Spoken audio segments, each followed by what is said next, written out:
नमो तस्य भगवतो अरहतो सम्मा सम्बुद्धस्य। सम्यक संबुद्ध किसी भी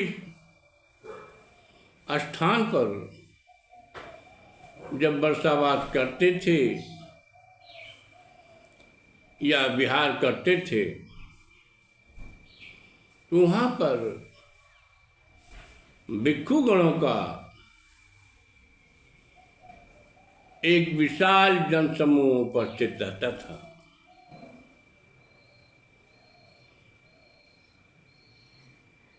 उस क्षेत्र के विद्वान आकर के उनसे धर्म संबंधी चर्चा विचार विमर्श करते रहते थे। एक बार भगवान बुद्ध राजगृह में विहार कर रहे थे।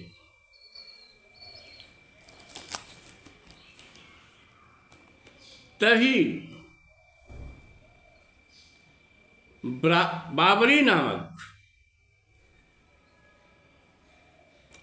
अपने 16 शिष्यों के साथ ज्ञान प्राप्त करने के लिए बुद्ध के पास गए। धूतकटिष्य अजित जित कानु हेमक कपक पिंग्यपनु नंदक मोघराज मतिमाना बूढ़ हुए चार रहे कछुआना माथ नवाई प्रणत प्रभु आगे प्रश्न यथाविध पूछन लागे। धूतक तेज अजित जितकर्ण हेमक कप्पक पिंगीय प्रण नंदक मोघराज तथा मतिमान के अलावा 4-5 अन्य शिष्य थे। वे सिर झुकाकर तथाकर बुद्ध को प्रणाम किया, नमस्कार किया और उनके सम्मुख बैठ गए। अपने संदेहों को दूर करने के लिए वे एक एक करके प्रश्न पूछने लगे, जिसका निवारण, जिसका समाधान भगवान बुद्ध यथोचित ढंग से करते रहे। सो सिर कौन कहे मुनि देवा, जो बिन खड़ग गिरे सो मेवा। घोर विद्या के कपाला, विद्या पाए गिरही तत्काला। हे मुनिराज, वह सिर कौन सा है जो बिना तलवार के अपने आप ही कटकर गिर जाता? यह प्रश्न ब्राह्मण शिष्य ने पूछा तो भगवान ने उत्तर दिया कि भयंकर अविद्या रूपी शेर विद्या प्राप्त होने पर अपने आप गिर जाता है। यानी अविद्या विद्या के द्वारा विनष्ट हो जाती है, अविद्या का विद्या के द्वारा नाश हो जाता है। पर्दा कौन पर के दृग मोटा, लोग न सूच पर खर खोटा। पर्दा मोट पर के दृग मोहा, तथ्य जठारथ जाई न जोहा। दूसरे शिष्य ने पूछा कि हे मुनिराज, आंखों पर कौन सा मोटा पर्दा पड़ा होता है जिसके कारण संसार में अच्छे बुरे की पहचान लोग नहीं कर पाते हैं। तब तथागत बुद्ध ने उत्तर दिया, उसे बताया कि मनुष्य की प्रज्ञा रूपी आंख पर अज्ञान का मोटा पर्दा पड़ा हुआ है, जिसके कारण वह सम्यक सत्य को नहीं देख पाता।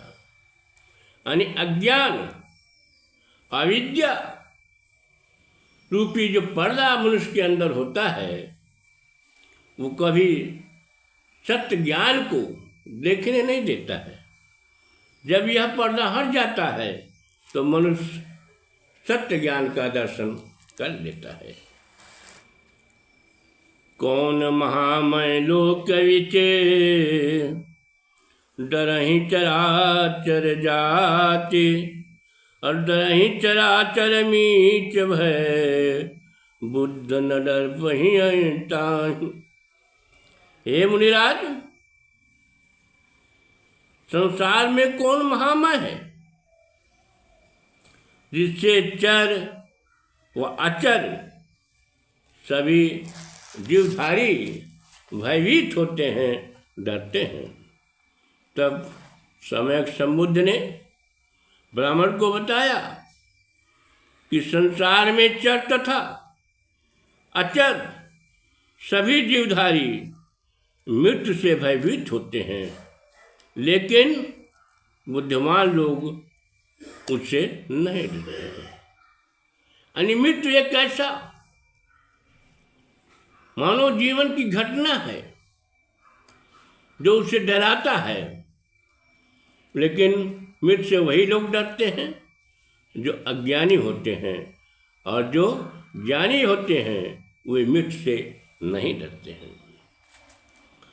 करदम कौन कौन यश नाना, बंधन का है निर्वाणा। करदम कामशील यश नाना, राग विराग बध निखान। हे मुनिराज, कीचड़ कौन है? कीचड़ क्या है? स्नान क्या है? बंधन क्या है? और मुक्ति क्या है? तथागत बुद्ध ने इन सब की व्याख्या करते हुए बताया कि तरह तरह के वासनाएं जो मनुष्य के मन में होती है वही कीचड़ है। पंचशील का पालन करना ही स्नान करना है। राग ही सबसे बड़ा बंधन है और वैराग ही सबसे बड़ी मुक्ति है। अर्थात जो मनुष्य राग, लोभ, मोह से ग्रसित होता है, वो समझिए कीचड़ में पड़ा हुआ है। जब वह इनसे अपने ज्ञान के द्वारा मुक्ति पा जाता है तो समझिए वह पंचशील का पालन करता है और पवित्र स्नान करता है। इसलिए राग ही सबसे बड़ा बंधन है और वैराग्य धारण करना ही मुक्ति का मार्ग है। यो जग माहि कमन बड़े लोभू, लुब्ध अलुब्ध कमन बिने छोमू। तृष्णा लोभ है बड़ भारी, प्रज्ञ न लोभ अज्ञ नारी। हे मुनिराज, इस संसार में सबसे बड़ा लोभ कौन सा है? उससे कौन लुब्ध होता है और कौन लुब्ध न होकर क्षोभ रहित बना रहता है। जब यह प्रश्न ब्राह्मण ने पूछा तो भगवान बुद्ध ने उसे बताया कि संसार में मनुष्य के लिए तृष्णा ही सबसे बड़ा लोभ है। बुद्धिमान लोग उससे लुब्ध नहीं होते, उससे प्रभावित नहीं होते, लेकिन मूर्ख व नामसमझ लोग उस पर लुब्ध होते हैं, उससे प्रभावित होते हैं। आदि न अंत कमन दुई छोरू, साझ कमन कही जानबु छोरू, जन्म मरण दुई क्रूर कगारू, मोह साज सम बयान ज्ञान सुकारू। छठे शिष्य ने पूछा कि हे मुनिराज, मैं ये जानना चाहता हूं कि वे दो किनारे कौन हैं जिसका ना आदि है और ना अंत है, शाम क्या है और सवेरा क्या है। तब सम्यक संबुद्ध ने ब्राह्मण शिष्य को उत्तर दिया कि जन्म और मरण ही मानव जीवन के दो किनारे हैं, जिनका न आदि है और न अंत है। अज्ञान ही शाम है यानी अंधेरा है, और ज्ञान प्राप्त कर लेना ही सवेरा है। तो सातवें शिष्य ने पूछा, देव भक्त बहु ऋषि मुनि राजा, बाभन क्षत्रिय वैश्य समाजा, यज्ञ विपुल कहीं कारण करही, पावहि स्वर्ग की भव निज तरहि। हे मुनिराज, ब्राह्मण क्षत्रिय और वैश्य समाज के अनेक देवभक्त ऋषि मुनि तथा राजा किस प्रयोजन से अनेक प्रकार के यज्ञ करते हैं। यज्ञों के प्रभाव से क्या वे सब स्वर्ग प्राप्त करते हैं अथवा मोक्ष को प्राप्त करते हैं। जो मति मंद स्वर्ग सुख लागे कामी, करहि कुजज्ञ कुमार गामी, बहु पशु घात करहि चित्त क्षोभी, पामहि मुक्ति न सुरपुर लोभी। तब सम्यक संबुद्ध ने कहा कि जो मूर्ख स्वर्ग के अभिलाषी होते हैं वही कुपथगामी होते हैं और बुरे यज्ञ करते हैं, क्योंकि वे ज्ञानी होते हैं। उन्हें यह ज्ञान नहीं होता है कि स्वर्ग नरक एक कल्पना मात्र है, यह सत्य नहीं है। इसलिए वे अज्ञानी स्वर्ग को प्राप्त करने के लिए यज्ञ करते हैं, पशुबल देते हैं, जो एक घृणित काम है। वे पृथ्वी पर जीवों को क्षुब्ध करके उन्हें कष्ट प्रदान करके अनेक प्रकार के पशुओं का वध करते हैं, लेकिन वे लोग भी न तो मुक्ति पाते हैं और न मोक्ष पाते हैं, न उन्हें कल्पनातीत स्वर्ग ही मिलता है। तब आठवें ब्राह्मण शिष्य ने उनसे पूछा कि कौन निपट अल्प आयु, जग निज हित जियत जहान, चिरंजीव कहीं जानिए, परहित भरत महान। ब्राह्मण ने पूछा कि संसार में अत्यंत अल्पजीवी कौन है और किसे दीर्घजीवी समझना चाहिए। तब सम्यक संबुद्ध ने उनके संदेहों को दूर करते हुए कहा कि संसार में जो मनुष्य अपने लिए ही जीता है वह अत्यंत अल्पजीवी है, और जो मनुष्य, जो महामानव दूसरों की भलाई, दूसरों की कल्याण के लिए जीता है वह दीर्घजीवी होता है। स्वार्थी व्यक्ति अल्पजीवी होता है और निस्वार्थी व्यक्ति जो होता है वो दीर्घजीवी होता है।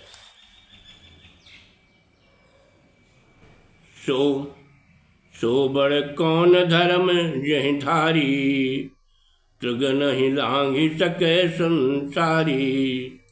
जो जन मध्यम मार्ग गई, कृष्ण नहीं लांघी मुक्त शुभ रही। फिर नवे ब्राह्मण ने पूछा कि हे मुनिराज,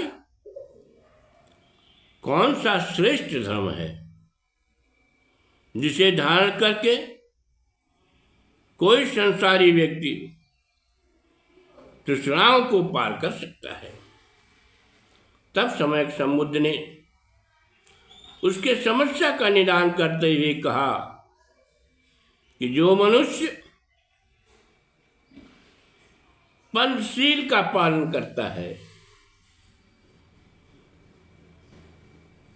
अष्टांगिक मार्ग का अनुगमन करता है, बुद्ध धर्म के मार्ग पर चलता है, वह तृष्णा को पार करके कल्याणकारी निर्वाण को प्राप्त करता है। आगे तपे तनु नीर नहाए, व्रत उपवास करे अन खाए। कई विधि शुद्ध मिले जग माही, अब लग जान सके हूँ नहीं। फिर दूसरे ने पूछा कि संसार में मनुष्य कैसे शुद्धि प्राप्त करता है। मनुष्य संसार में कैसे अपने को पाप मुक्त होता है। तब तथागत बुद्ध ने कहा कि मनुष्य संसार में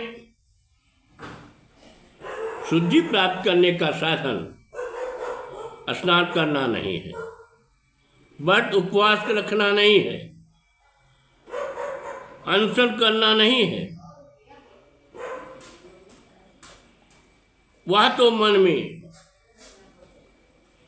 राग, द्वेष तथा मोह को दूर करने से होता है। भारहि कौन धर्म संसारू, जय विद होय भवोरधि पारू। राग द्वेष तज तृष्ण नहीं मोहू, यही विद पार भवोदय हो।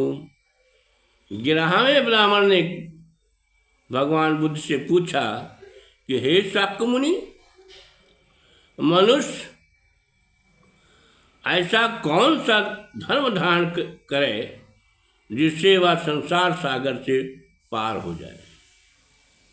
तब सम्यक संबुद्ध ने बताया कि राग, द्वेष, तृष्णा और मोह,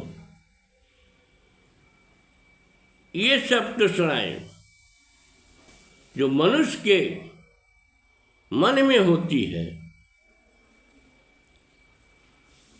इसे दूर करके ही मनुष्य संसार सागर से अपने को पार कर सकता है।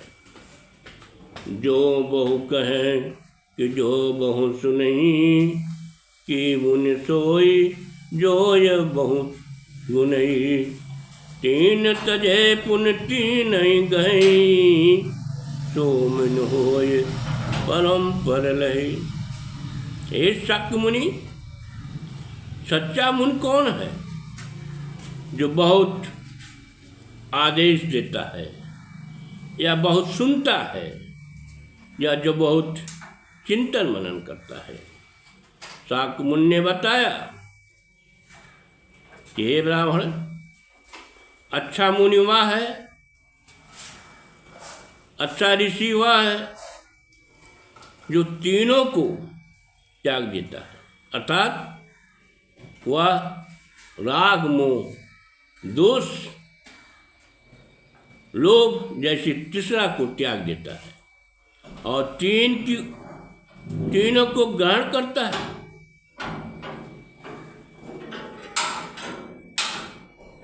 वही सच्चा मुनि है और वही निर्वाण को प्राप्त करता है। अर्थात तीन तन मन और वाणी की पवित्रता को ग्रहण करने वाला ये सच्चा मुनि होता है, सच्चा ऋषि होता है। विश्व विजेता कौन अज्ञ, विश्व विजेता कौन यश, जा कहाँ भीत न कोई, भीति कमल मन जीत निजो, विश्व विजेता सोई। हे शाक मुनि, ऐसा विश्व विजेता कौन है जिसे किसी का भय न हो, जो किसी से ना डरता हो। तब समय समुद्र ने कहा, जो अपने मन को जीत लेता है, अपने सारे इंद्रियों पर नियंत्रण कर लेता है, उसे किसी का भय नहीं हो सकता, वही विश्व विजेता कहलाता है। तृष्णन मारे जिए जन जो, मुक्त मरे किम पावहि सो, पावहि मारे जियत निर्वाणु, होय मरे निर्वाण नयानु। हे शाक मुनि, जो मनुष्य तीनों तृष्णाओं को मारकर जीवित रहता है, वह मरने के बाद निर्वाण कैसे पाता है। तब सम्यक संबुद्ध ने उसे बताया, तीन तृष्णाओं अर्थात राग मोह लोभ को मारकर मनुष्य जीते जी निर्वाण को प्राप्त कर लेता है। मरने के बाद कोई दूसरा निर्वाण होता ही नहीं है। नीच नीच मगर भाव सिंधु अगाहा, दीप सुरक्षितता बिन कहा, दीप अलिप्त असक्त भाव, मीच मगर जह दाय न कहूँ। हे शाक मुनि, इस अगाध संसार में जो मृत्यु रूपी मगर रहता है, उससे बचने के लिए सुरक्षित टापू कौन सा है जहां उस मगर से बचा जा सके। तब समय समुद्र ने बताया कि अनासक्ति का भाव ही वह टापू है जो संसार सागर में डूबा हुआ नहीं है और जहां पर मृत्यु रूपी मगर कभी नहीं पहुंच सकता है। इसलिए अपने इंद्रियों का इतना नियंत्रण करो कि आपका किसी में आसक्ति न हो। शास्त्र विपुल बहु शस्त्र पनेता, बाधयने कन को निर्नेता, निर्णायक निज बुद्ध व्योकी, जाचियने कन पाय शोकी। हे शाक मुनि, बहुत से शास्त्र हैं, बहुत से शास्त्रकार हैं और बहुत से वाद प्रचलित हैं। इन सबके बीच में झूठ सच का निर्णय करने वाला निर्णायक कौन है? तब सम्यक संबुद्ध ने उसे बताया कि अपने बुद्धि और विवेक का ही प्रयोग करना ही निर्णायक स्थिति है। अनेक वादों के बीच उनको जांच करके उनमें से जो सत्य है उसे ग्रहण करना चाहिए। शाक्य मुनि बुद्ध ने अपने अपने प्रश्नों का सही सही सटीक पा करके वे सब ब्राह्मण बहुत संतुष्ट हुए और हर्षित होकर के एक स्वर में अनुरोध किया, आए गए मुनिराज ते गुरु अंतिम आज गए हम पाए, जिय भयो कछु ज्ञान जठारत विक्रम धूर भई जड़ताई, जो अब संग शरण मिले बर बुद्ध चरण रहे अपनाई, ले सबे सब मंगल कारक मानव धम्म है मुरलाई। हे मुनिराज, हम लोग आज अपने अंतिम गुरु के पास आ गए हैं। हमारे मन में कुछ यथार्थ ज्ञान हो गया है, सत्य ज्ञान हमको मिल गया है, हमारी आंखें खुल गई हैं, हमारी जड़ता मूर्खता दूर हो गई है। अब हमें शरण में लेकर प्रवज्ञा देवें, जिससे हम लोग संसार का कल्याण करने वाले मानव धर्म को हृदय से लगा लें। नमो बुद्धाय।